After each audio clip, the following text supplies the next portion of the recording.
Good morning. Welcome to Frankly Speaking here on WYDC TV Big Fox. I'm your host, Frank Acom, and we are broadcasting live from the Hesselson studio here on Marcus Street in Corning.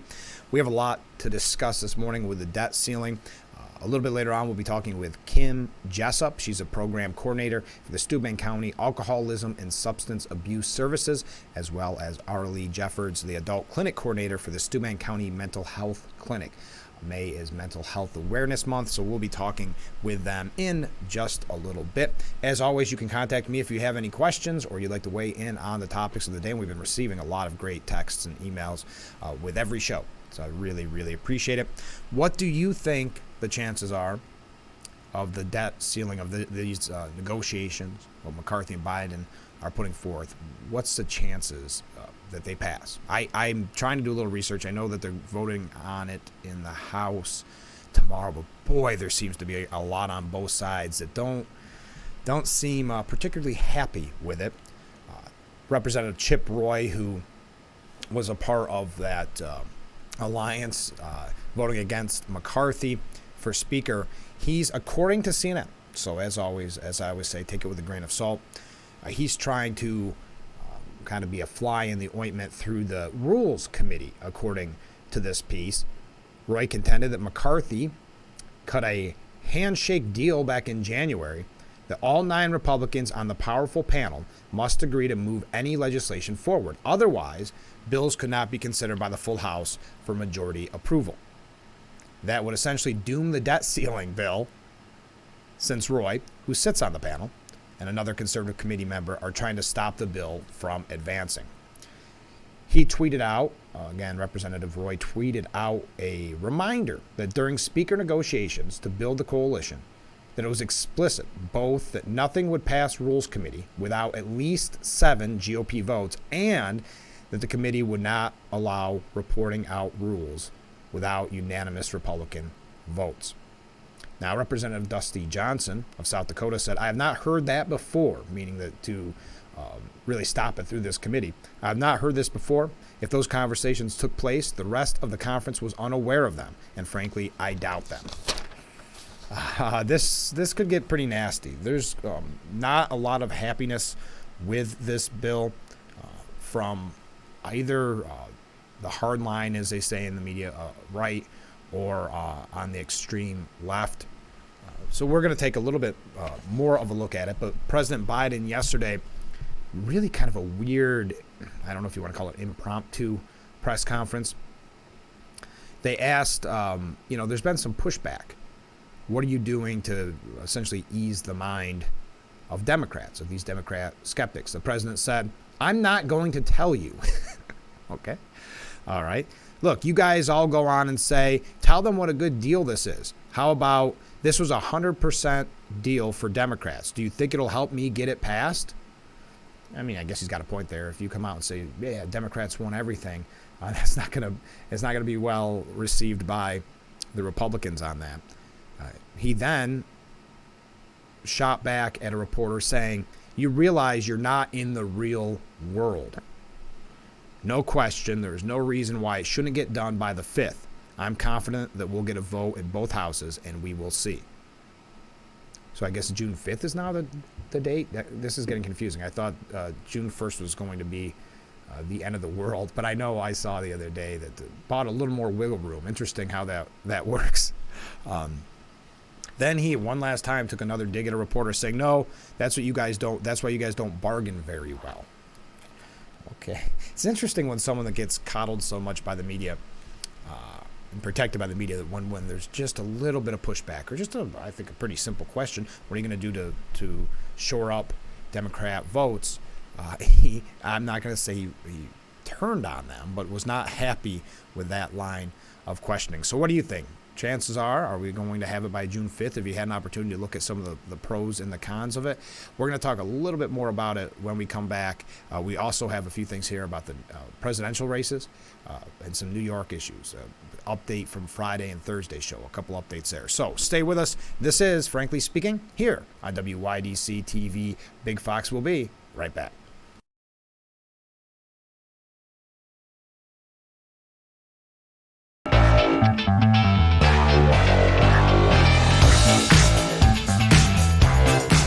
We are back with Frankly Speaking here on WYDC TV Big Fox, broadcasting live from the Hesselson studio. And I'm your host, Frank Acom. Thanks for joining us. We did receive a comment on the back and forth on the debt limit bill. If it doesn't make it out of the Rules Committee, McCarthy will be able to blame other Republicans. He promised to be as conservative as asked for. McCarthy is just another politician in the cogs. Interesting. I will say it sounded like he held strong on some issues. I know Lindsey Graham not happy with the deal, calling it a disaster for defense. This coming from the New York Post. Lindsey Graham said he will do everything within his power to undo the bipartisan debt ceiling bill and the disaster he said it would be for America's defense. This is kind of interesting because it ties in with what we've been talking about with the power moves by China, which I hope we have an opportunity to get to later on. Others kind of echoing what we've been saying. But he said, I will use all powers available to me in the Senate to have amendment votes to undo this catastrophe, for defense. I support raising the debt limit for 90 days to give us a chance to correct this disaster for defense. So we're kind of kicking the can down the road for 90 days. Have total disgust for political leaders' decisions to make it remotely possible to gut our national security apparatus at a time of great peril. Take this absurd idea off the table. So Lindsey Graham is worked up. Earlier in the afternoon, he repeated criticism he leveled against the defense spending, calling it welcome news to China, and suggested it ran counter to Democrats and Republicans screaming about the rise and growing threat of China. Is that happening a lot? He went on to say how far the party of Ronald Reagan has fallen. This again, Lindsey Graham. The Biden defense budget has been ridiculed by Republicans for over a year, he wrote on Twitter. As to the share of GDP spent on defense, the Biden budget matches and eventually dips below the lowest level in modern history. Nothing in this bill provides weapons or technology to help Ukraine defeat Putin and make the world more stable. To Biden, McConnell, and McCarthy, what are we going to do about our national defense as well as our support of Ukraine? We need to know. So Lindsey Graham, very upset with this bill. But you have others that have really praised the negotiations that McCarthy led. Obviously, Biden delayed this kind of negotiation. Oh, wow, I'm running late already. Knowing that this was going to come up, but putting that threat of, it's a catastrophe if we don't get it by June 1st. So really was dragging his feet for too long. So then it got all heated up. And, of course, over the weekend, you know by now, that they came forward with their bill. The New York Post's Stephen Moore says McCarthy's debt ceiling deal is a step in the right direction. So, again, I'd love to hear your opinion on this debt ceiling deal. Pro, con, what do you like? What don't you like? Do you love it? Do you hate it? You can contact me there. But we've got our guests coming up in just a moment. Again, Arlie Jeffords, the adult clinic coordinator from Steuben County Mental Health Clinic, as well as Kim Jessup. She's a program coordinator for the Steuben County Alcoholism and Substance Abuse Services. So we're going to find out from them about May being Mental Health Awareness Month. So stay with us. This is Frankly Speaking on WYDC TV Big Fox. We'll be right back after this short break.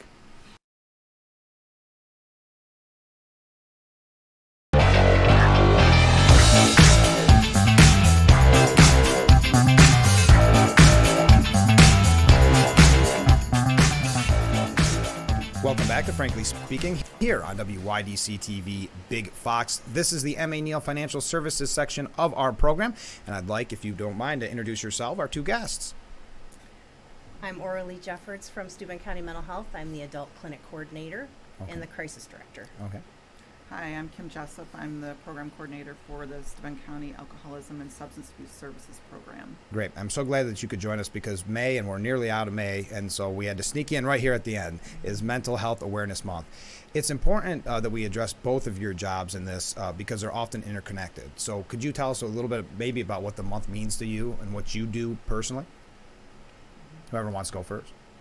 You can go first. So I, working for the county's addiction program for many, many years, have seen an uptick in regards to co-occurring disorders, comorbidities between people that have mental health issues, addiction, medical problems.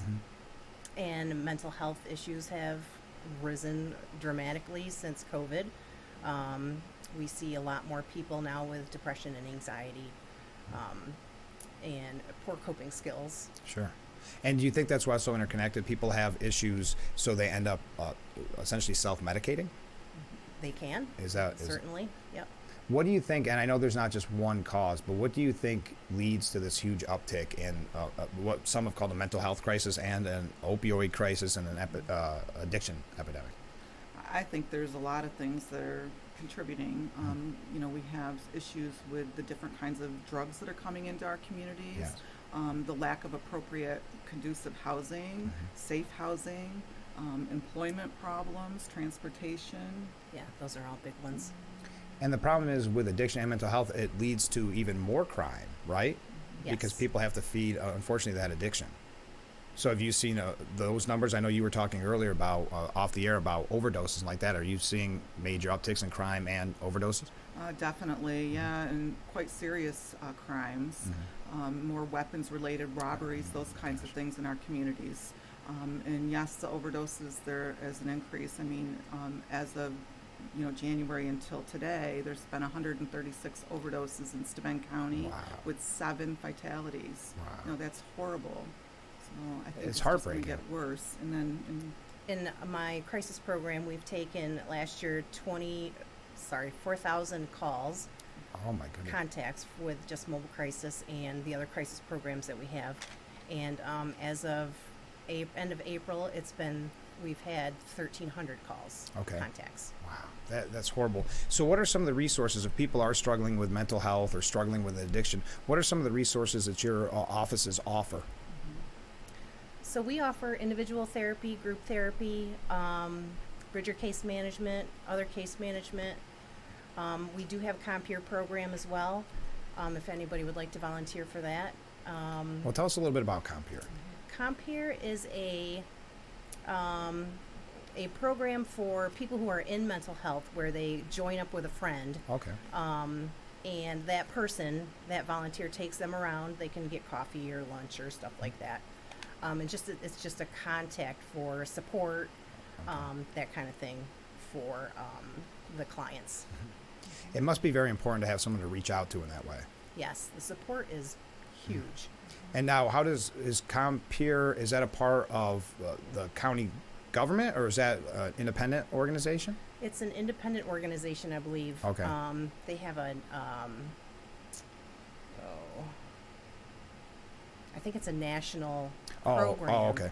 And then the county supports it. Okay. And I know that we were talking off there, they do offer fundraisers to help them. Yes, is they that right? do. So their next one is in August, I believe. Right now they're having raffle baskets at the county building. And that the final drawing, I believe, is May 31st. Oh, so hurry up and get to the building to buy the raffle tickets, Yes, right? yes. I saw the pictures online. They've got some nice baskets. Yes, they do. So that's They a good do. one. And then I think did I skip over you? I'd just like to add that we Yeah. do similar things in the addiction program, doing assessments and supporting people, educating them, their families. And we have individual and group services. We have a program out to the jail, helping people that are incarcerated, trying to keep them engaged in regards to their addiction and mental health, supporting them there, and then helping to transition them out into our outpatients and to the community. And then in regards to support between the counselors, but we also have peers that we try to help connect them with our clients as well. And that's so important because I know we talked to Sheriff Adler not that long ago on the program, and he was talking when they're in jail, they're getting the help that they need, but oftentimes when they're out, it's back to their old habits, for lack of a better word.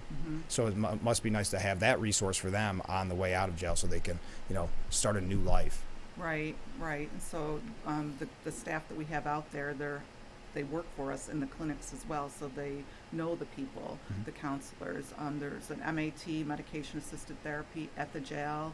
We have it in our clinics, both mental health and the drug and alcohol, to try to help people to reduce cravings and support, recovery.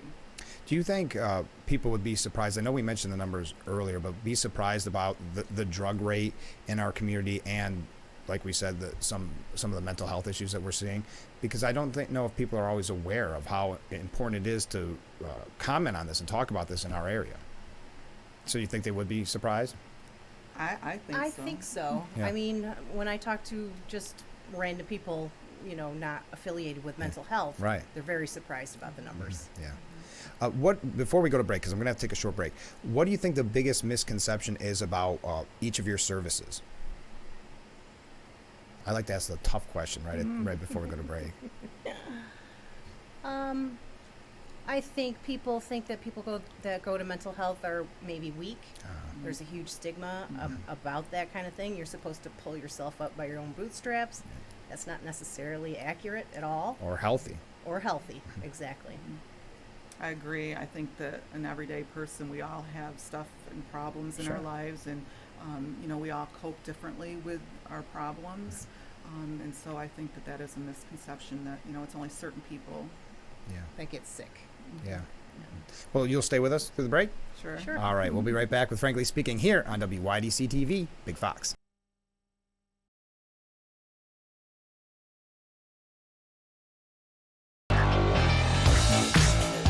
Welcome back to Frankly Speaking here on WYDC TV Big Fox. This is the M.A. Neal Financial Services section of our program, and May is Mental Health Awareness Month, and I thank our guests for coming on to talk about such an important issue. Could you each individually explain maybe a little bit about what you do or how you help?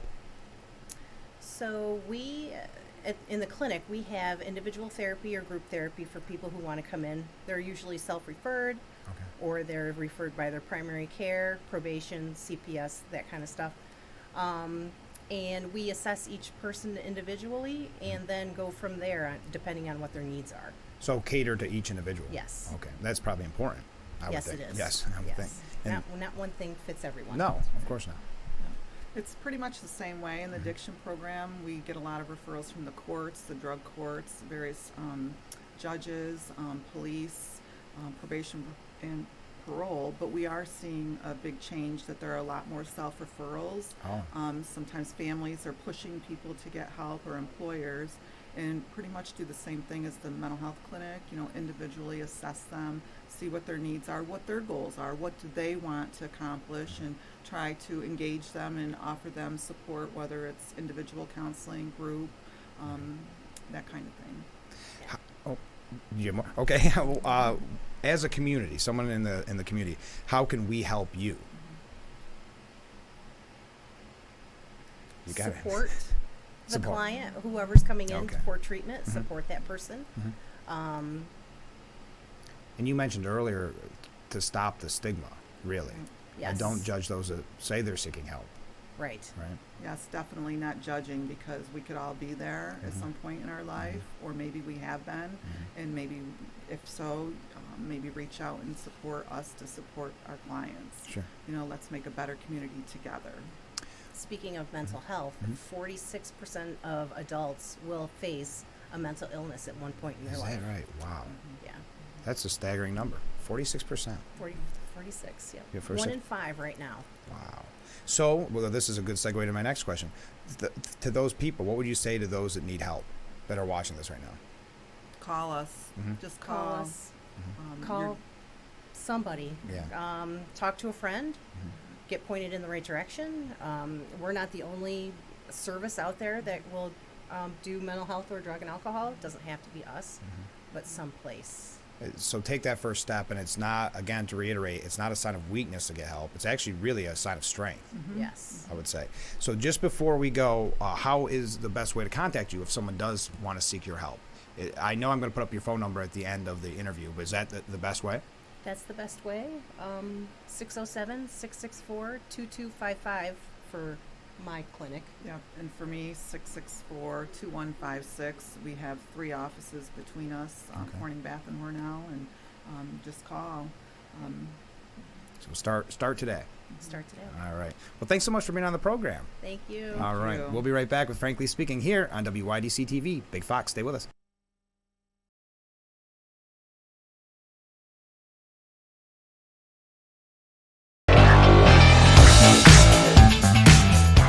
Welcome back to Frankly Speaking here on WYDC TV Big Fox, broadcasting live from the Hesselson studio here on Market Street in Corning. I wanted to put our guests' contact information up. If you have any questions for them, there is all the information you need to know. And I'd also like to highlight, in this exact vein, coming up an event from Corning Collegiate Recovery Center. They're going to have guest speakers, live performances from several organizations. Tables will be set up as well on Centerway Stage right here in Corning. It's Thursday, June 1st from 10 a.m. till 3 p.m. So the same day as the farmers market. I wanted to highlight that in coordination with the interview that we just had. Okay, so we were talking about the debt ceiling. And during the break, I did receive another, let me put up my contact information while I read it. You can contact me and weigh in on it. I received a comment from a viewer. We will pay more taxes, real cuts will not be made, and everyone in Congress will get their pet projects. Sounds about right. Thank you. Continue to weigh in on the topics of the day right there. Okay. Let me take that off the screen. So Kevin McCarthy's debt ceiling deal is a step in the right direction, according to the New York Post. Hats off to the speaker. This coming from Stephen Moore. He has played a relatively weak hand masterfully throughout these debt ceiling talks. 8 weeks ago, we had a president who was throwing a hissy fit and insisted that he would never negotiate any deal on the debt ceiling, even though he was the one who, as vice president under Barack Obama, negotiated the 2011 debt ceiling deal.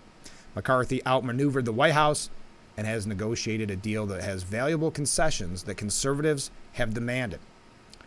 Strict spending caps for 2024, a green light on new energy permitting, no new student loan bailouts, work requirements for welfare, they have $50 billion of unspent COVID money, dealing with that, and new limits on President Biden's job-killing regulations. So, again, the one issue that's not looked at very kindly by conservatives is the fact that it did not really defund Biden's push for 87,000 new IRS agents. They call it here squad, that will surely target conservatives just like we saw under Barack Obama. Still, former Speaker of the House Newt Gingrich, who we know has had plenty of practice in this exact area, said it's a historic first step towards shifting government back toward common sense and conservatism. We still have a long way to go with this, but I thought it was worth mentioning some of the pros. The same with Kevin Hassett from the New York Post, saying McCarthy's debt limit deal shows how real leadership works when you're tackling the nation's top priorities and top needs. As many on the left echoed, Treasury Secretary Janet Yellen, arguing that it would be catastrophic to hold the debt limit hostage and risk government default. He proved that he could negotiate with this hand. So few positive things, a lot of negatives as well in the media, which is normally the case. And that ties in with something that I mentioned earlier. Lindsey Graham saying he was going to do everything he could to fight it, that we're not taking the threat of China real. There's a very interesting comment here. Let me see if I can find it quickly. There we go. This also coming from the New York Post over the last couple days. It was on Fox and Friends. Representative Michael Waltz said the Chinese are on the march. We need to understand that within the next few years, I think that may be wishful thinking, that it's going to only take a few years, they may make a move the likes of which we have never seen in this world. Iran is racing towards a nuclear weapon, and you could then have a nuclear arms race in the Middle East, not to mention Israel being wiped off the face of the earth, and the Chinese are on the march. I know. And then he talked about this deal. He said the president's budget proposal included an overall $866 billion for national security programs, including $842 billion for the Department of Defense in fiscal year 2024, an increase of 3.2% or $26 billion over the $116 billion enacted for fiscal year in 2023. Biden's budget with this deal agrees to would send our Navy backwards, said Representative Waltz. We would retire more ships than we build. The average age of our ships are double the age of the Chinese Navy. All tying in together. So again, weigh in on it. We've got a lot more to discuss. I do have to take another break, it looks like. Do I have a moment? Looks like I may have a moment. So when we come back, we're going to talk about New York State politics. There are some presidential issues. Politico doing a kind of an interesting piece on Marianne Williamson. Almost, I don't want to, I mean, it's early yet, but a also ran kind of a candidate, but she is polling around 9%, which is relatively impressive when you have Robert F. Kennedy Jr. Polling at, what was it, 20-some percent. So there's obviously a want for something different than Biden. I don't know if either of those candidates are going to make moves, especially when you're at 9%. But we'll talk a little bit about that. Also, the long knives are out again for Feinstein. We can talk about that if you want as well. But let's take that short break. Stay with us. We'll be back with Frankly Speaking here on WYDC TV. Big Fox will be back after this short break.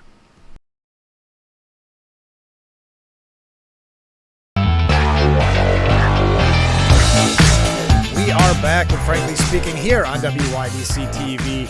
Big Fox, thanks for joining us.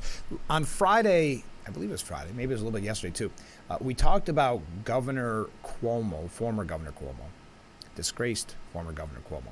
We talked about his push towards wanting to be relevant. And he was giving an interview, and he said that he had no regrets during the pandemic, during the early days of COVID. And if you recall on the program, I got upset, and a lot of people sent in very upset as well, because of the lack of interest in ever talking about how disgraceful and how disgusting the nursing home issue was at the time. Governor Cuomo, of course, not wanting to focus on that, but never really taking responsibility for that either. So when you say you have no regrets, you're saying you have no regrets about that disastrous decision. So this piece coming from, again, the New York Post, busy with us today. Thank you to the New York Post. This is from the editorial board just the other day. So not only does he have no regrets, he didn't apologize. He has yet to ever apologize for that nursing home decision. He called the accusations against him, the sexual harassment accusations, just a political report. But number one on that is surely his order, early in the pandemic, sending COVID-positive patients into nursing homes among seniors, our most vulnerable population when it came to COVID.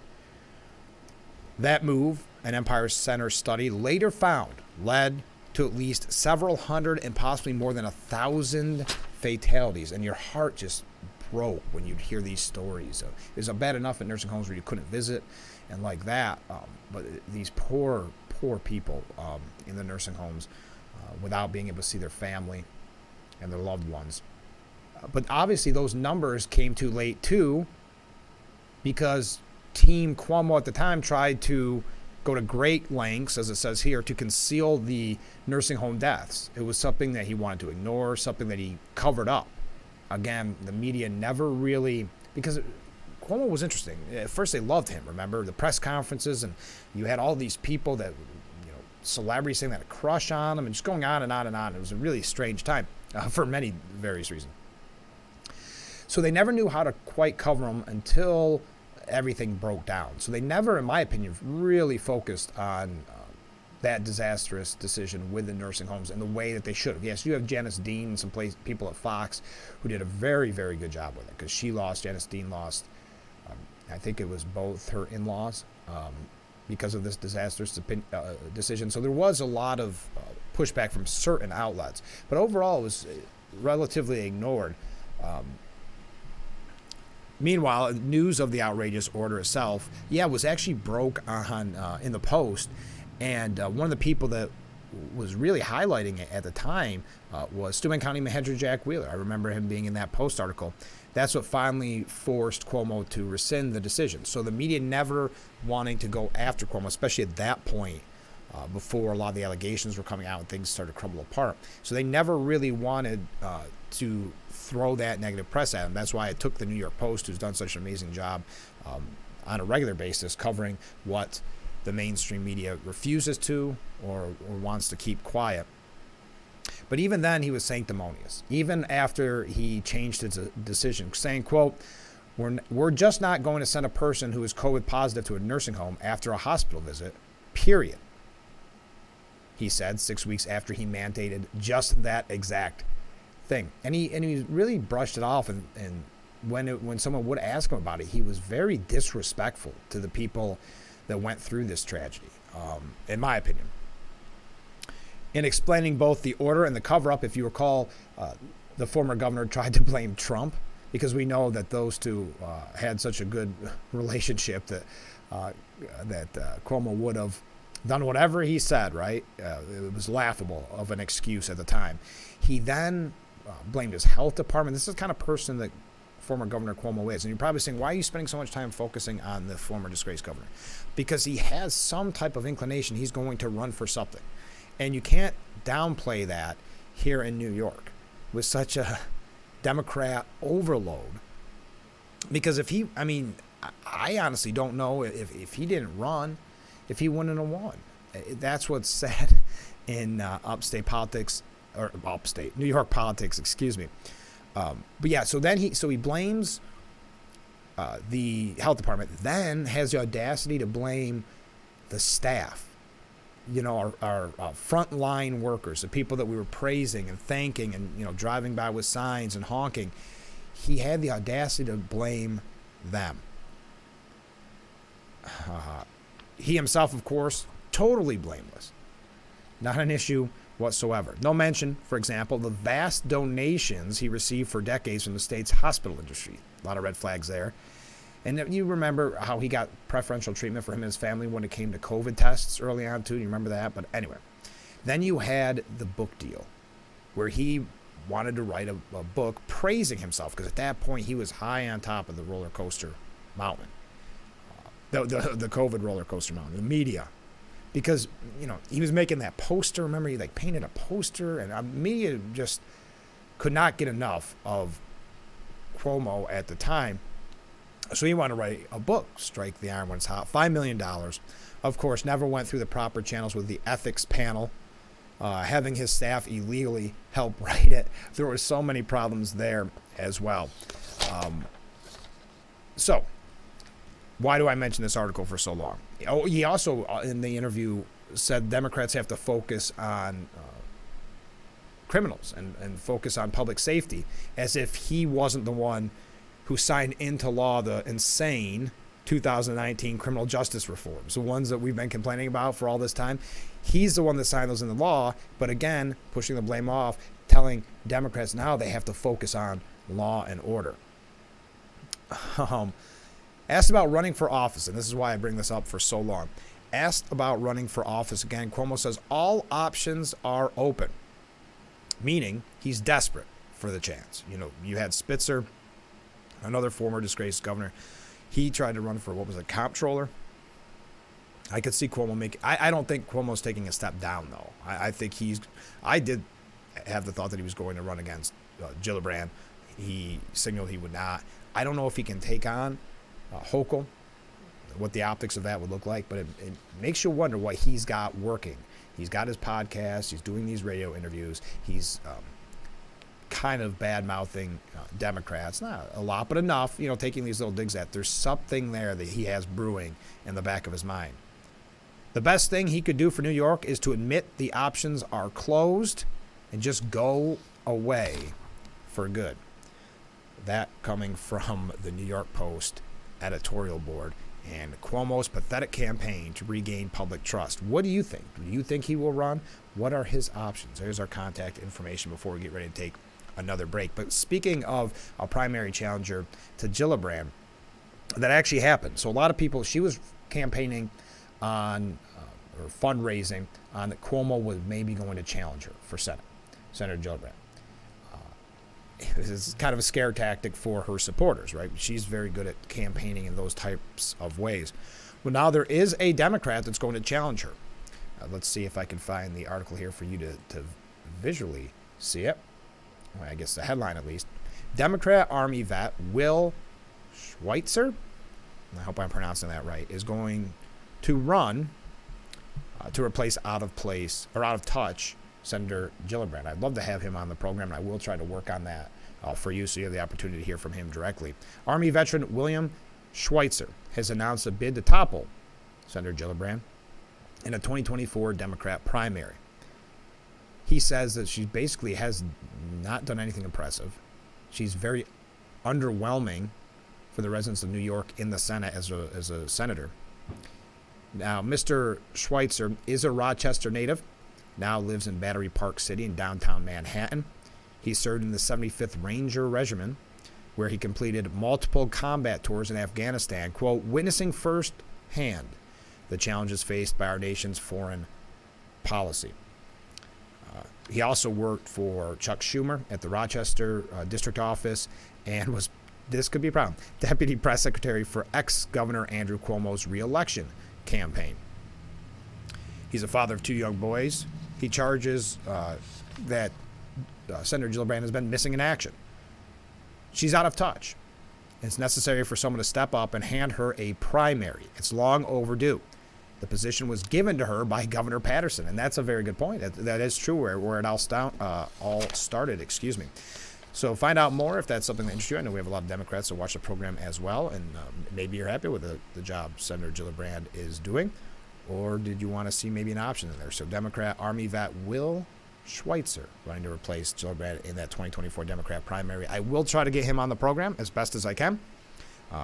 That doesn't always work out, but we'd love to have him on the program and find out why he decided to run and hear a little bit of his background.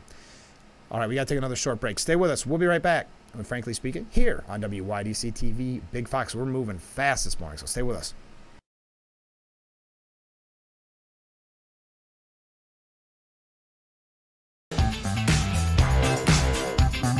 We are back with Frankly Speaking here on WYDC TV Big Fox. We do have another break coming up in just a moment, but I wanted to read this from a viewer. Of course, Cuomo has no regrets because there's no accountability. 100% right. And it was even worse so before the allegations, the sexual harassment allegations came out. It's even worse so. The media wouldn't focus on the nursing home tragedy.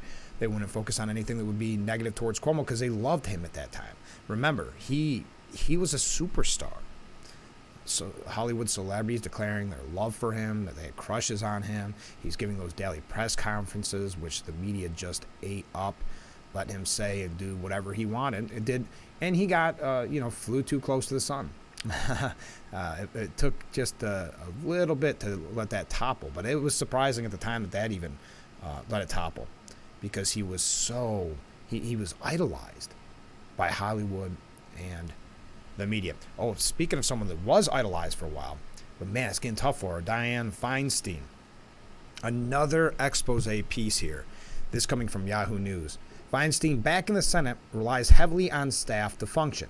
Now, that's a little misleading because if you're not aware, congressmen, but also senators, especially senators, rely very heavily on staff. They're suggesting she has trouble remembering what to vote for. They're really going after her. And if I were her, or a big-name Democrat politician, I'd be watching this very closely because Dianne Feinstein should be praised by the left for her initiatives, for her whole career, pushing far-left stances and fighting for far-left ideas. So she should be a very heroic figure to the left, but because she had the audacity to be kind to Mitch McConnell, and then she had this health issue, which meant that they didn't get the vote on all their appointments. And oh my goodness, now every day there's a new story out. And I'm not going to go too much in depth because we got to take a short break, but it's really to the point where they're just getting kind of nasty about it. And they go through her typical day-to-day experiences and quotes like this: whose age, frail health, and memory issues make it difficult for her to function alone. This is all happening kind of quickly for her, the long knives, the left-on-left crime here. Let's take our last break, and then we'll wrap things up here on Frankly Speaking on WYDC TV Big Fox. We'll be right back.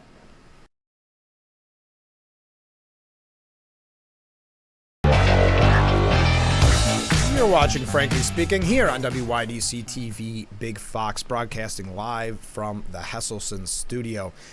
Did you see, I don't have the time to dive into it, but did you see that outrageous graduation speech at CUNY, the city university, kind of like SUNY?